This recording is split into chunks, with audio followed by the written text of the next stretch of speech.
Approvato tramite il commissario ad acta Girolamo Ganci il conto consuntivo del 2010 del Comune di Agrigento.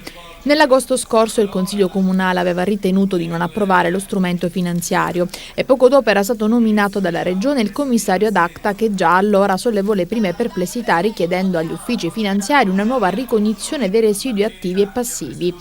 Il consuntivo venne quindi corretto e riportato in aula senza però arrivare all'approvazione.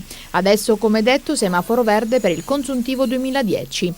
Questa è la dimostrazione che i conti del Comune sono in ordine, dichiara oggi il sindaco Marco Zambuto, e soprattutto che le eccezioni evidenziate precedentemente erano esclusivamente strumentali.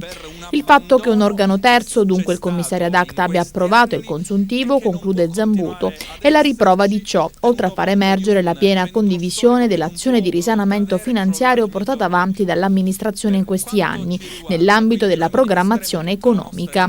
E dal Comune alla Provincia. La Commissione dei Capigruppo ha convocato per oggi infatti una riunione straordinaria del Consiglio Provinciale di Agrigento per esaminare la situazione di 107 lavoratori dipendenti a tempo determinato.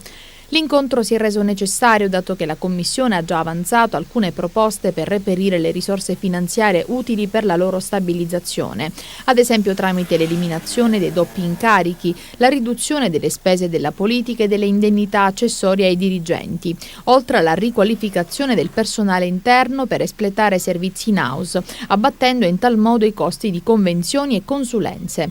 Sarà inoltre richiesto al settore risorse umane il piano di fuoriuscita del personale di ruolo e delle assunzioni per i prossimi 5 anni.